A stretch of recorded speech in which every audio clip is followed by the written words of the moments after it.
Hey man, yo kakampe. Africano, Africano, il est temps que tu te réveilles, il faut que tu travailles, oh yeah. Télématokeme, Africano, Africano, tu as tout dans ta maison, mais tu trimes sans raison. Oh, oui, oh yeah, Africano, Africano, ceux sur qui tu comptes te font rêver que par des comptes. Mon Télématokeme, Africano, Africano, travaille plus amour, font vivre de beaux jours. Go, assis sur du trésor, tu vis dans la misère. Qui veut piquer ton or, t'embrouille dans des guerres. T'as tout pour être riche, tu fais tout pour vivre pauvre. Y a une ère nouvelle qui s'ouvre, veux-tu sortir de ta niche? Oh ma biche, aïe aïe aïe, Africano, oh yeah. Africano, il est temps que tu te réveilles, il faut que tu travailles. Mais Télématokeme, Africano, Africano, tu as tout dans ta maison, mais tu trimes sans raison. Oh, oh yeah, oh yeah, oh yeah, Africano, Africano, ceux sur qui tu comptes ne jure que par ta honte. Oh, oh yeah, Africano, Africano, travaille plus amour, font vivre de beaux jours. Yeah, monde a pris vitesse, Afrique a vu paresse, alors qu'ailleurs on bouge, l'Afrique a pris refuge dans l'utopie du temps. Le passé est meilleur dans l'utopie de l'espace. Vivre mieux c'est ailleurs, oh grand bonheur. Aïe aïe aïe, Africano, Africano, il est temps que tu te réveilles, il faut que tu travailles, oh yeah. Hey man, allons-y man, yeah.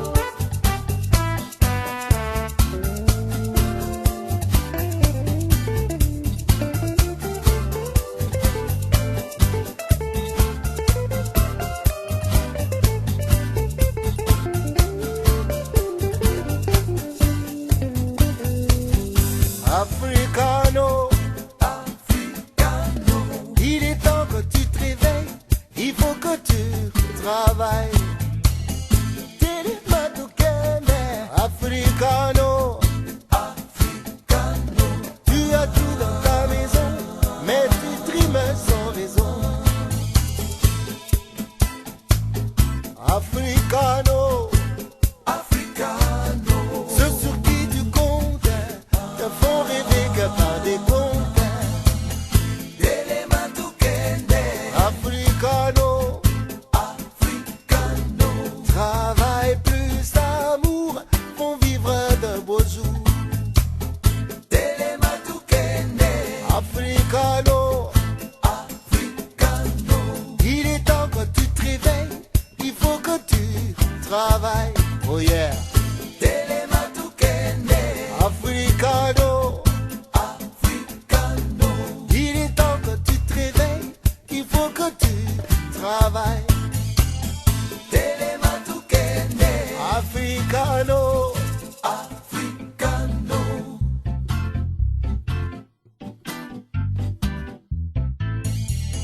Télématokeme.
Voilà bandeko ba bolingo na banda koloba omoni na niveau oyo tokomeli na mboka na biso il y a de ces gens qui veulent vieillir au pouvoir, qui ne veulent pas partir, qui font semblant comme s'ils sont partis mais ils sont pas partis, ils sont toujours là.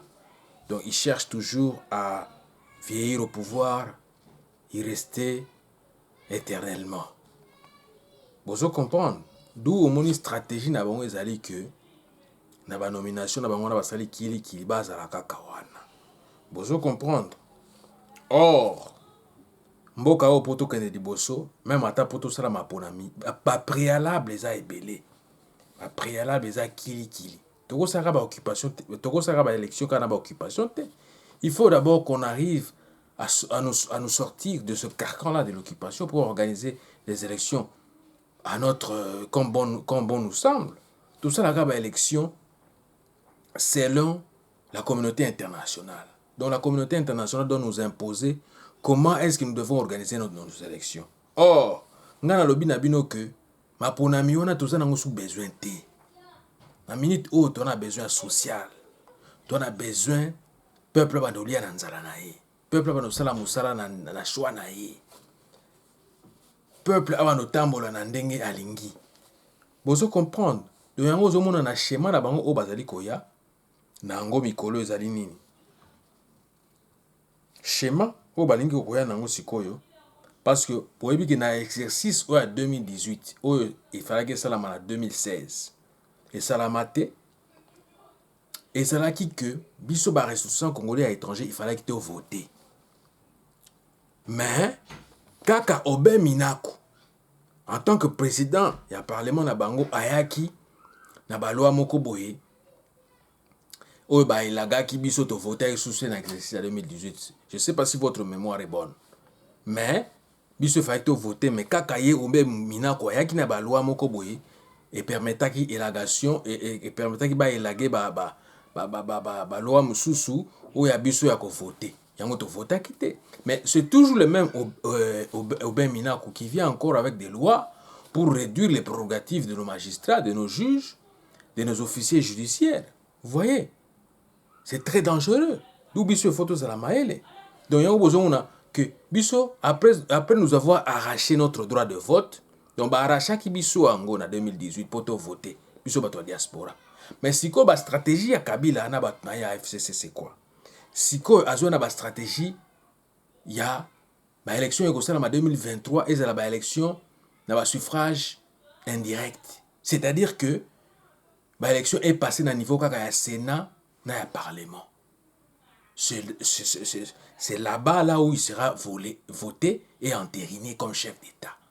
Vous comprendre? Ou soit, selon ndenge bayokani na coalition na bango na so pe cohabitation, bakolobaka que non Félix zalaka kawana en tant que président protocolaire na biso, tolingi cohabitation na biso eumela ezalaka kandenge wana, c'est-à-dire que nzungu oya biloko bango bakolamba pona batu nyonso balia voir même peuple alia kaka bango nde bato lia na batu na bango. Donc ils ne feront que ils ne voient que leurs intérêts. Vous voyez? Donc voilà pourquoi je vous dis que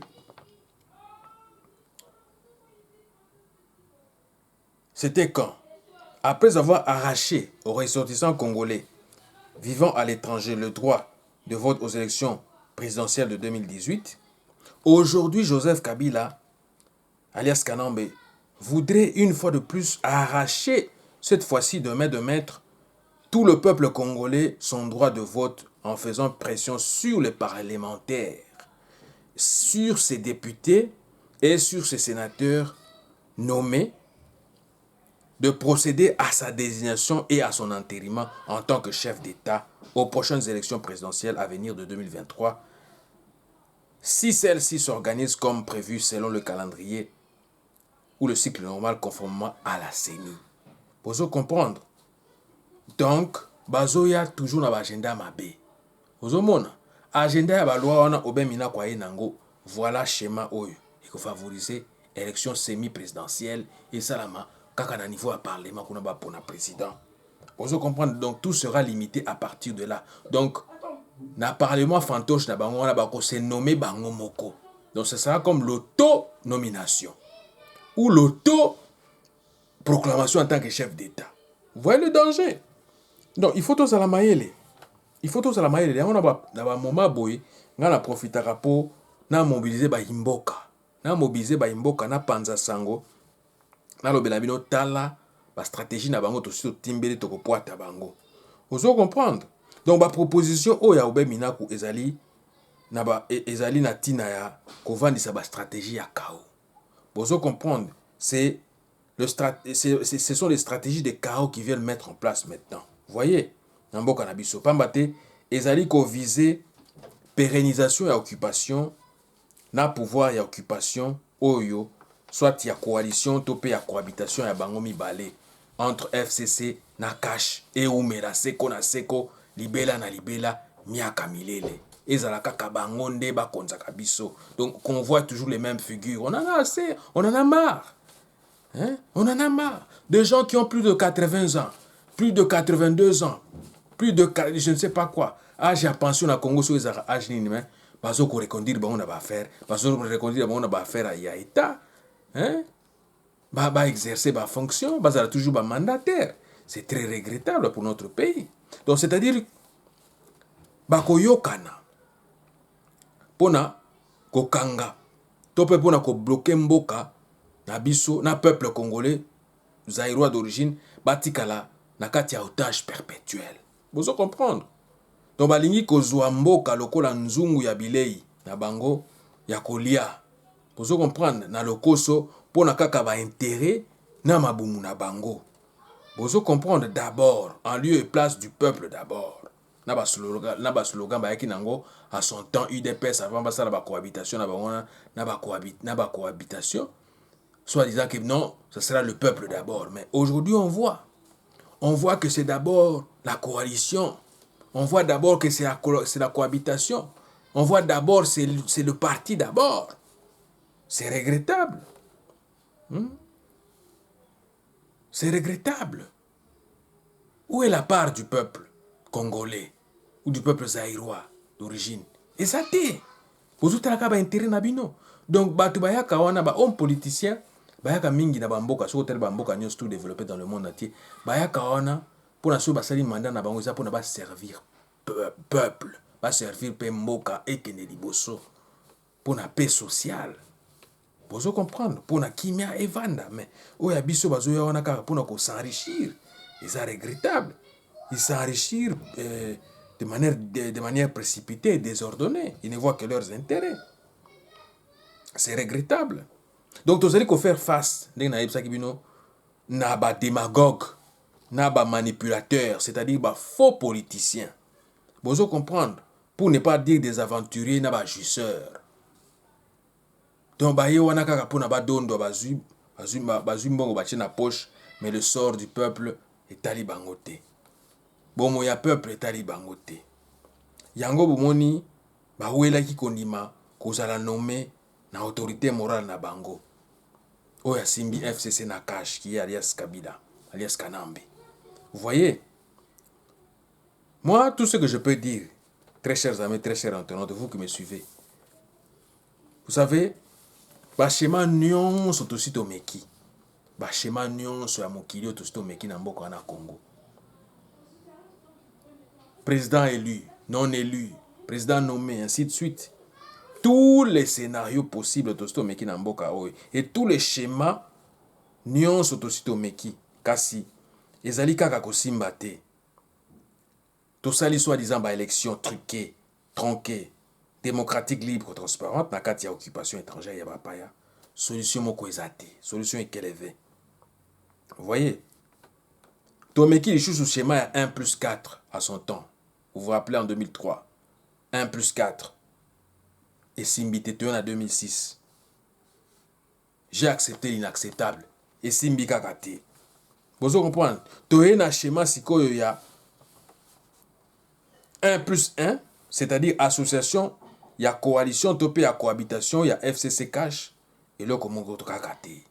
Et là comment Kakate, très chers amis, très chers internautes. Siko esengeli quand même to mekabe ba schéma mususu, pour ba schéma ezebele. Il faut to meka quand même peu ba schéma mususu.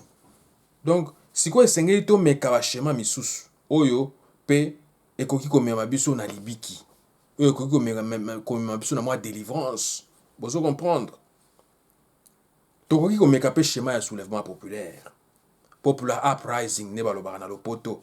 Pona to longwa na position ya occupation. Hein? La position ya occupation étrangère ya bapaya.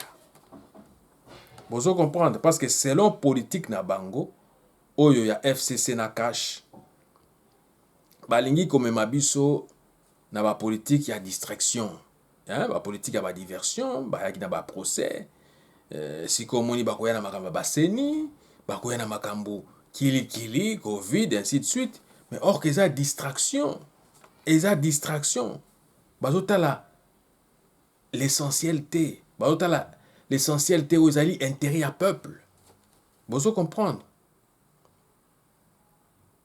Sikoyo ndenge na yebisaki bino bazomema biso na ba politique na bango ya ba diversion, ya ba distraction. Basalaka lokola ke bazali na ba na boyokani te ou bien bazali na ba kokoso oyo kuna alobi boye oyo kuna bengi ba wewa basali ainsi de suite babimi basali ba désordre. Vous comprendre.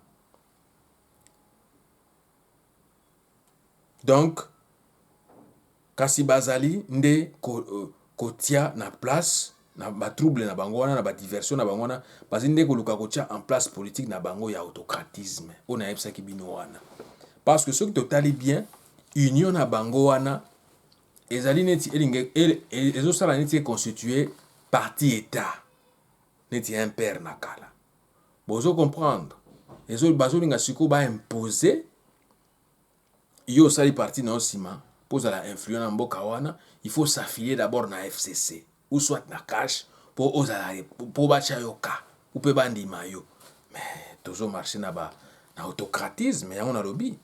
Donc, besoin de la politique, de l'autocratisme, de parti État, à travers, vous comprendre, à travers déverrouillage, qui complet article 220 de la Constitution. Natina Yakovani Sabo Konzina Bango, Yako pérenniser occupation étrangère, Yako entretenir, voire même occupation, na état d'otage perpétuel, Nabiso. C'est-à-dire, Bakoluka Kosala Maponami, oyo ekozala na suffrage indirect en lieu et place ya suffrage direct. Vous comprendre parce que suffrage direct ezali que ndenge mapona mesala ma recensement salami peuple akei ko voter. Ça c'est le suffrage direct. Mais suffrage indirect siko ezali ndenge nini? À travers la nomination na bango na ne ba nommer ba parlementaire, ba député na bango na. Donc tout va se passer maintenant au niveau du parlement. Bango nde ba ko procéder na élection ya président. Vous comprenez, c'est ce qui est un danger. C'est ce qui est un danger, très chers amis. C'est ce qui est un danger. Par exemple, dans Minuto, il faut déjà se faire des scénarios, se faire déjà des projections. On peut anticiper déjà 2023 aujourd'hui, à dater d'aujourd'hui, de voir qu'est-ce qu'eux ils sont en train de planifier, qu'est-ce qu'ils sont en train de chercher de faire, de mettre comme mécanisme pour ba bulungisa makambo échanger ndenge ezalaki liboso ezala su ndenge wana te c'est-à-dire ndenge na expliqué bino wana ba changer makambo ya ba élection bozo comprendre ou soit bango bakoluka ba toucher ba article 70 na 71 na ba article oyo ya choix na bango oyo ko permettre bango ba vandisa bokonzi na bango bozo comprendre oyo ko permettre bango ba vandisa bokonzi na bango. Or ngai bandeko ba bolingo na yebisaki bino na proposition na salaki bino na mikolo moteur koleka na yebisaki bino que soki totali bien constitution na soki toko amande yango koza ba article moko bien précis na contexte ya mboka lelo nde photo amender parti par exemple ngana lobaki ngana proposaki amendement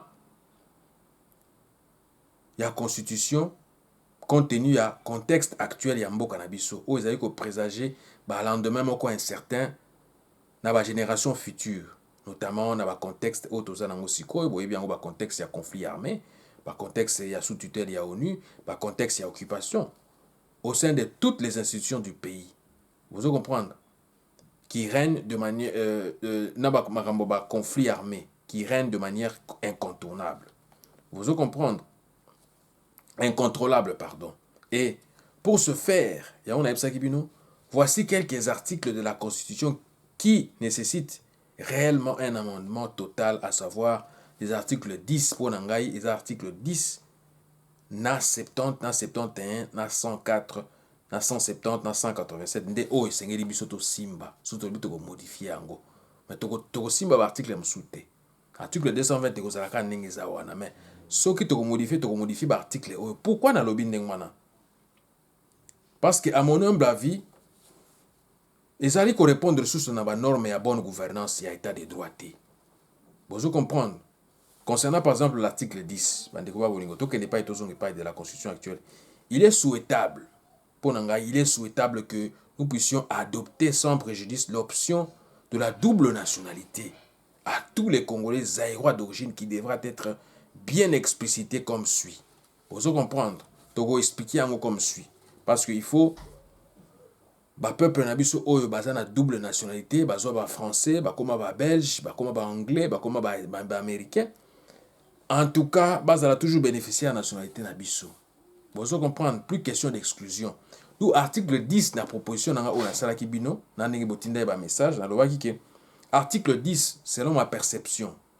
Vous comprendre, ezali que to ko komisa yango boye. To koloba par exemple que et congolais zaïrois d'origine, tout individu né d'un père congolais zaïrois ou d'une mère congolaise zaïroise qui eux-mêmes sont nés congolais ou zaïrois d'origine et n'avaient jamais renoncé à leur nationalité d'origine au moment de la naissance. Donc, donc la double nationalité au yabiso est cause à la permise namboka nabiso vu la consécration de l'irrévocabilité de la nationalité congolaise zaïroise d'origine, une fois avérée. Donc, il faut pas consacrer nationalité nayo d'origine. Et ça l'a avéré. Ce que ça a vérité, et ça qu'on a la présomption, enquête et ça nous n'allons pas consacrer ça. Nous allons te laisser français. Hein? Vous comprenez, tu es français, tu es canadien. Mais 70. Vous comprenez, article 70 ndeko koma boye. Selon ndenge tolobaki. Le président de la République est élu au suffrage universel direct pour un mandat de 4 ans, renouvelable une seule fois. À la fin de son mandat, le président sortant cède ipso facto sa place à un président intérimaire jusqu'à la proclamation définitive ou à l'investiture du nouveau président élu. Vous comprendre? Vous comprendre? Donc, le président a normalement élu dans le suffrage universel direct pour un mandat siko élu à 5 ans, pour réduire le mandat comme il y a 4 ans. Vous comprendre? Il y a 4 ans renouvelable, mbalamoko kaka. Mais le président, le mandat n'a pas cédé na président intérimaire. D'où soit total siko tombe élection salami total la président o déjà zo mené na ba voix to tchai déjà comme intérimaire et go salande ngwana parce que to lingi ne renouveler na mboka na biso. Article 104 to ko tchai ngo comme aboye eza sous o eza sikote. S'agissant du Sénat to ko loba boye les anciens présidents de la République légitimement élus. Bolanda très bien. Les anciens présidents ou chefs d'État de la République, vous comprenez, légitimement élus, ne seront plus réputés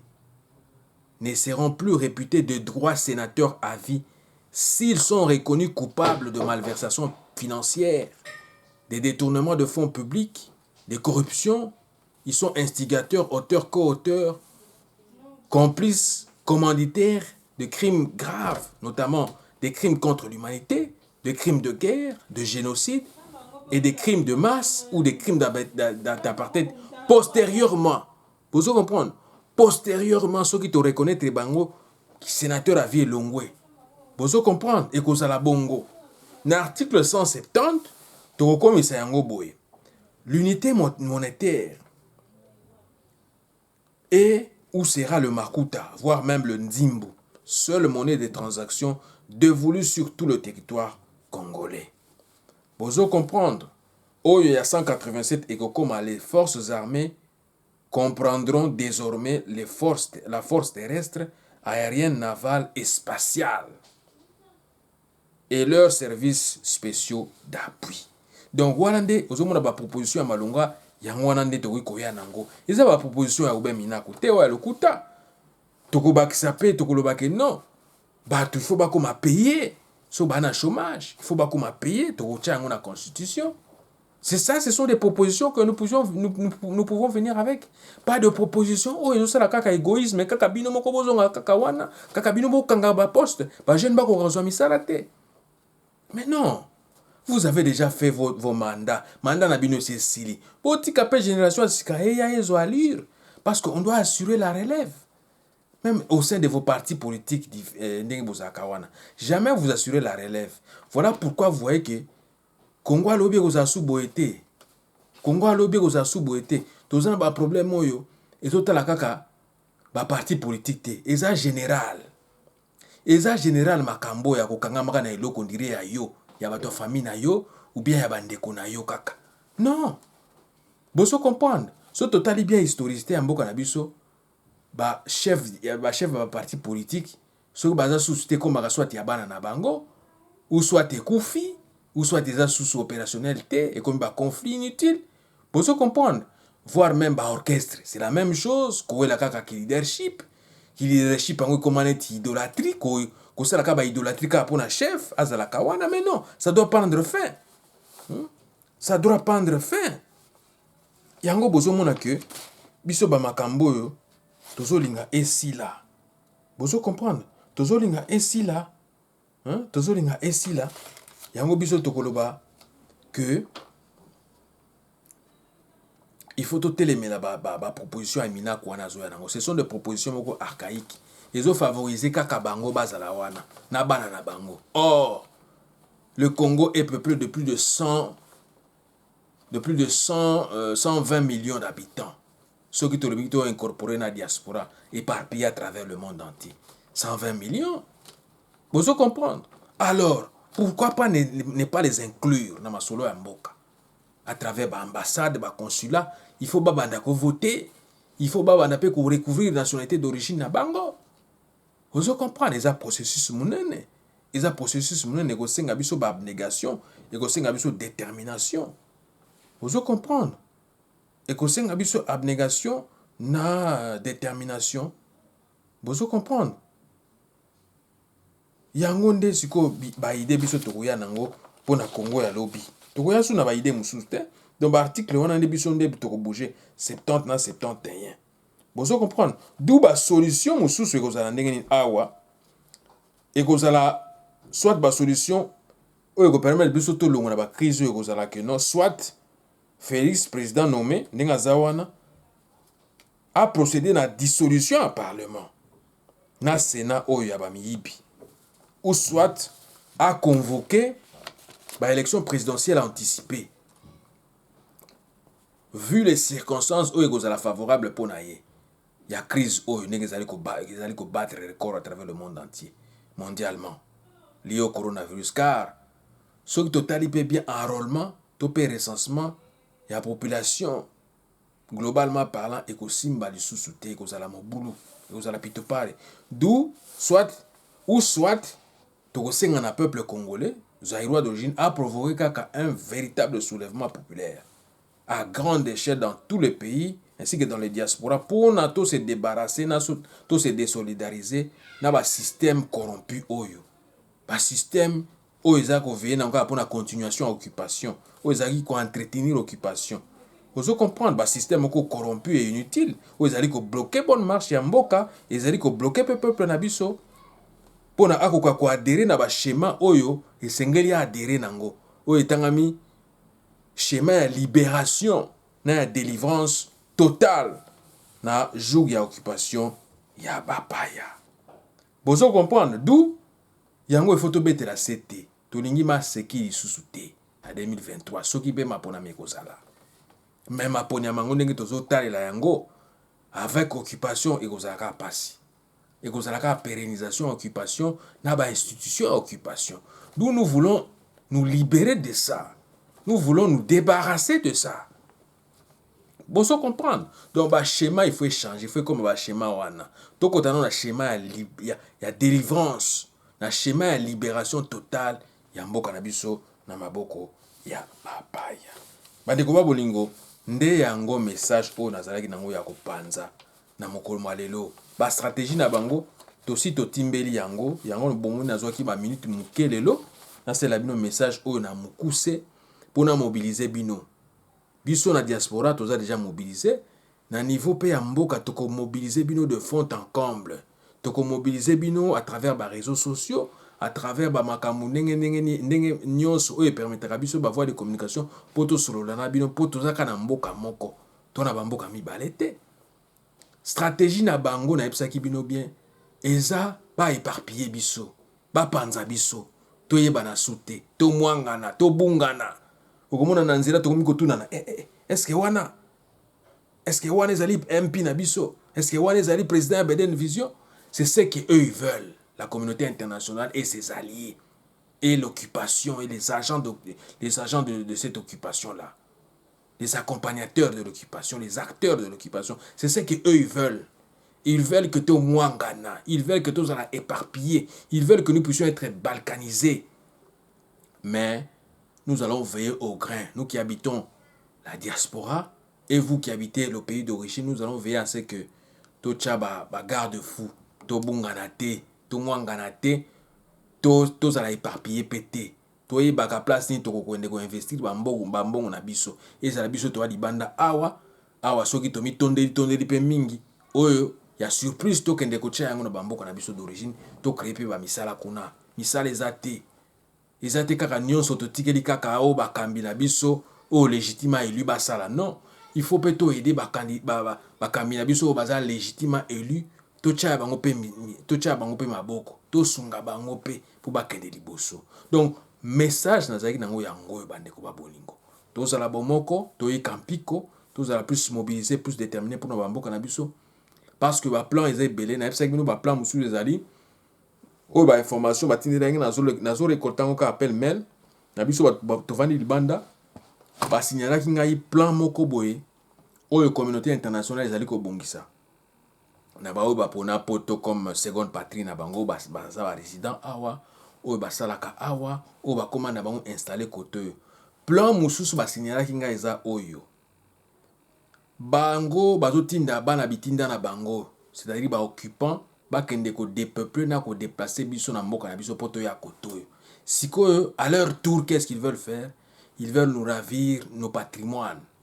Ils veulent nous ravir nos boulots, ils veulent nous ravir nos maisons, nos immeubles, nos entreprises que nous avons créées ici pour tous à la source na repère mon côté pour batindi kabiso na bamboka na biso parce qu'ils en ont marre. Ils en ont marre. Il y a un mouvement nationaliste par-ci par-là na bamboka belé bakomi kolamuka. Pour bango pendenge zo kende wana, Union européenne ezo kenda ko mwangana. Union européenne ezo kenda ko mwangana. Sikoyo kokoma mutuna mutu akozana contrôle ya mboka na ye. Ekokoma mutuna mutu akozana contrôle ya ekolo na ye. Ba politique ya ndenge zo kende la kaka ndenge wana e okende peka ndenge wana.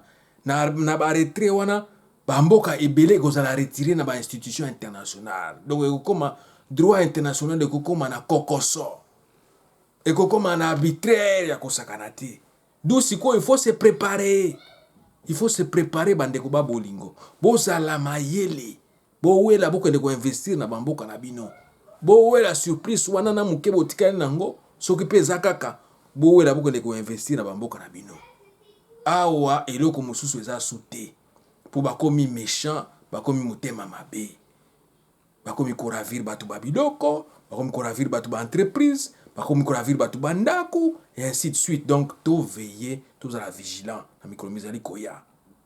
Donc, na ba membre nyonso sympathisant, na ba membre d'honneur, il y a Beden Vision, il y a groupe des résolutions congolais de l'étranger, il y a ba association nanga kili tout ça partout à travers le monde entier. Bozala mayele. Bozala mayele na micromizali koya parce que ekokoma pitakani ya kosakana te. Ekokoma pitakani donc yango message azaki nango ya kopanza yango wana. Ingeta.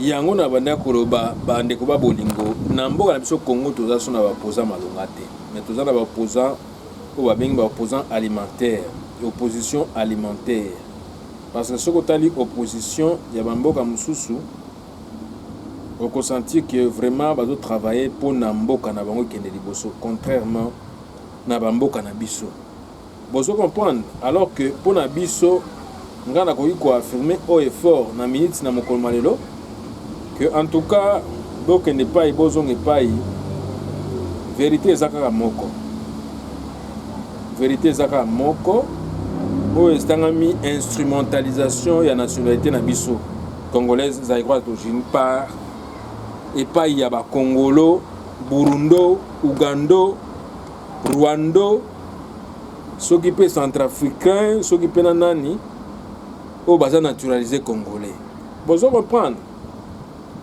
donc n'est pas et nous vivons l'ère de l'instrumentalisation à grande échelle de la nationalité congolaise et roise d'origine par une tribu nullement connue, très chers amis, nullement connue, ni répertoriée, ni enregistrée dans le registre des tribus reconnues au Congo-Kinshasa. Vous voyez, et notamment la tribu fabriquée de toutes pièces, la tribu montée de toutes pièces, dénommée Banyamulenge, réellement connu sous le nom de Banyarwanda, c'est-à-dire des enfants du Rwanda ou des enfants en provenance ou venus du Rwanda qui, si nous ne prenons pas, si nous menons à bien nos analyses, nous nous rendrons bien à l'évidence que cette tribu est une machination de Paul Kagame. Vous voyez?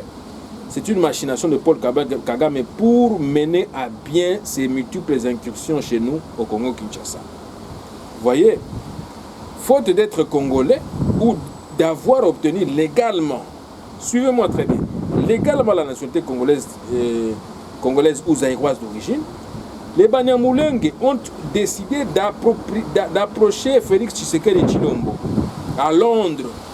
Vous voyez, président nommé de la Kabylie, afin de faire entendre leur voix ainsi que leur doléance de victimisme ou de victimisation d'une tribu qui serait pointée du doigt et qui serait exclue et répressée par de la part d'autres tribus congolaises. Vous voyez?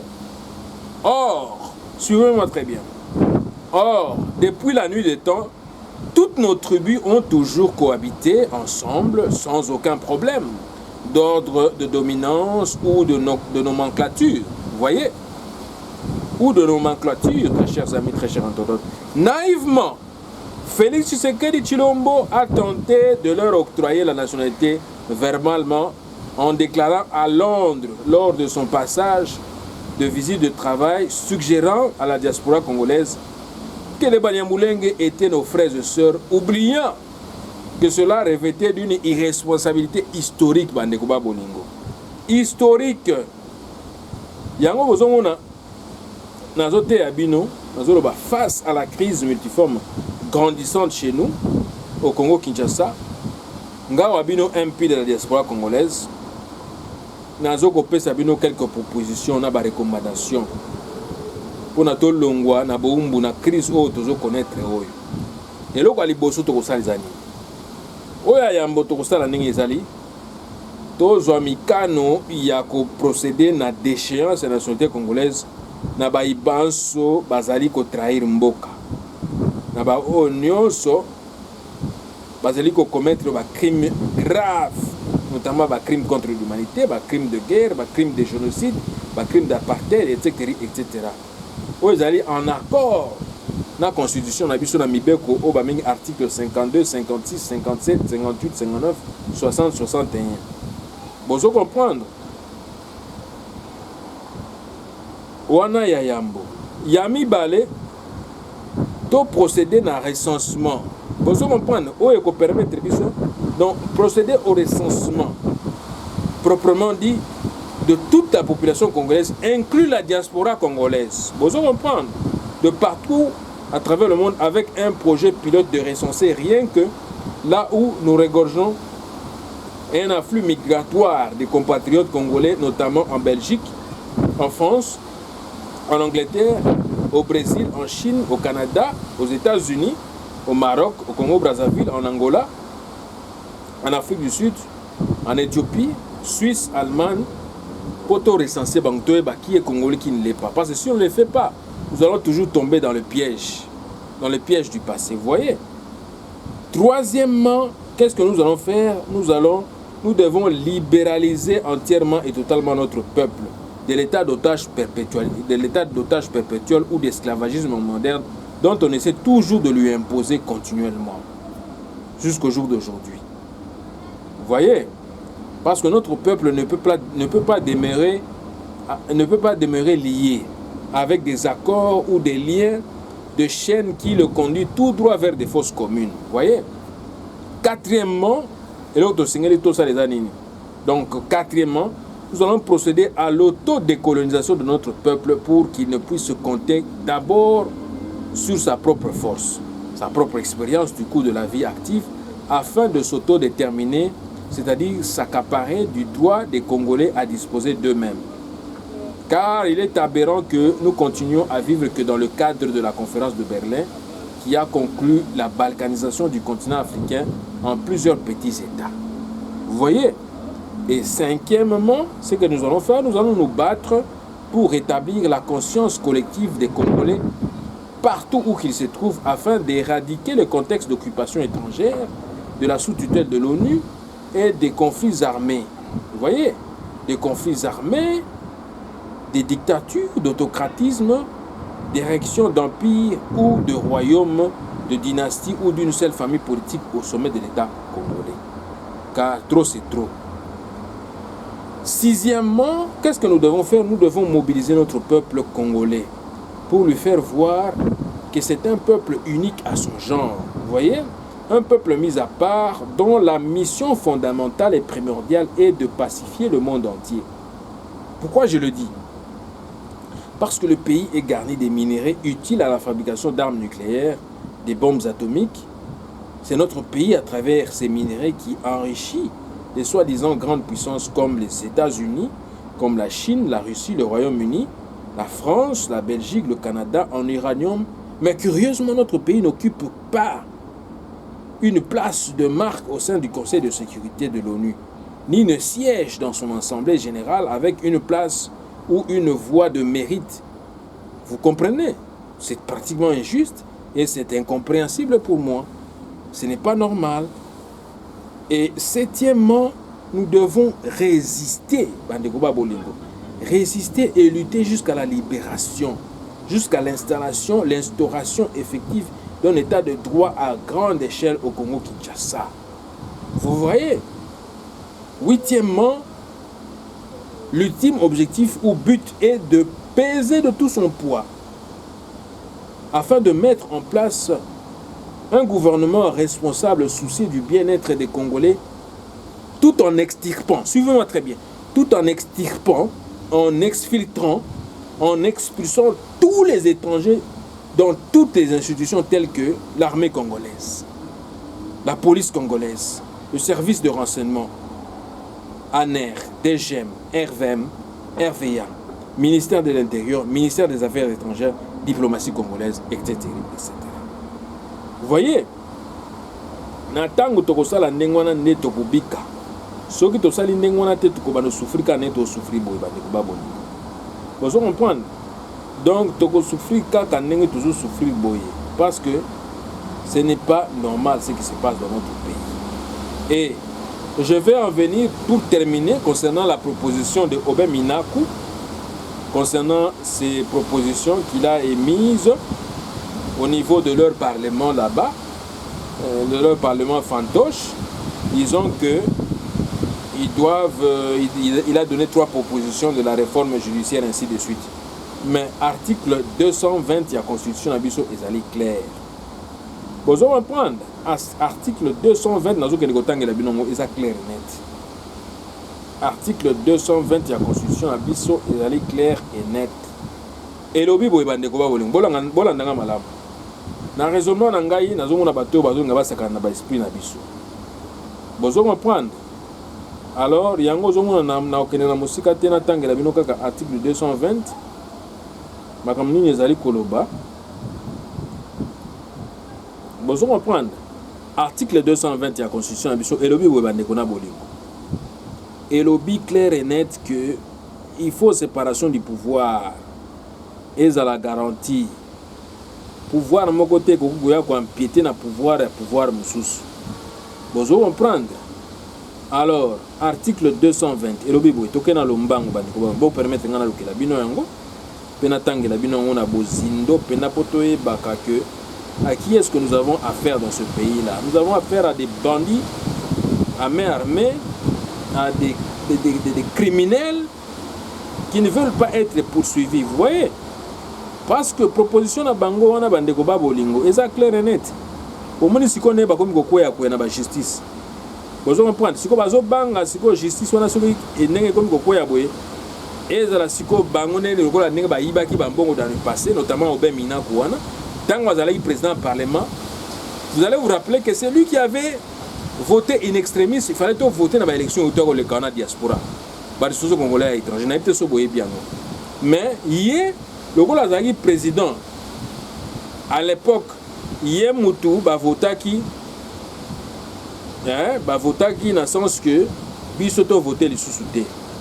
Vous allez comprendre, article 220 et le Biboy. Oben Minaku, yene tango azaki président, ordonnaki keba elage loi wana, ya biso to voter les sous-té. Bozo comme c'était lui au fait. Et aujourd'hui il revient avec ses propositions de la réforme judiciaire. Akende ko baluka kuna soki wapi. Yango tozolo baboy article 220 il y a constitution monsieur le Biboy. La forme républicaine de l'État, le principe du suffrage universel, la forme représentative du gouvernement, le nombre et la durée des mandats du président de la République, l'indépendance du pouvoir judiciaire. Suivez-moi très bien. Le pluralisme politique et syndical ne peut faire l'objet d'aucune révision constitutionnelle. Et ça la claire et nette. Aucune révision constitutionnelle est formellement interdite toute révision constitutionnelle ayant pour objet ou pour effet de réduire les droits et libertés de la personne ou de réduire les prérogatives des provinces et des entités territoriales décentralisées. Vous voyez, c'est clair et net. Donc, Yesikoyo, à travers pétition, proposition, la loi, on va diminuer la prérogative. Il y a le chef de l'État, il y a la province, on a décentralisé. Vous comprenez, on a déjà le pouvoir, il y a des se diriger, il y a des balingeli. Mais si on a des surtout comme dépendant du ministère de la justice. Non. Ce n'est pas normal. Il faut permettre ma camonade. Donc, il y a un déjà sangona baimboka. Balwa wana botele melayango. Balwa wana ils ont représentativité à démocratie. Ils ont plus ne quoi réduire ba prérogative ya chef de l'État. Et na anglais musu na d'autres langues boy. Bango basali oya bango ba ben coalition, s'occuper cohabitation entre FCC na cash. Boye ba ke ba proposition na selon politique na bango ne ba kumbela makambo wana. Faut poser la maille na ba analyse. Ngana analyse na ngana sa eza ndenge ni. Soit disant bango côté à FCC ba kolo ba cash vandanie kolobelo côté. Biso to yana masolo oyo poto ebike to renforcer makambo na biso poto kene lango na ndenge nini. Selon imagination na selon analyse na ngana na zo kele la makambo. Eza ndenge nini. Donc FCC bango ba kuiko na proposition na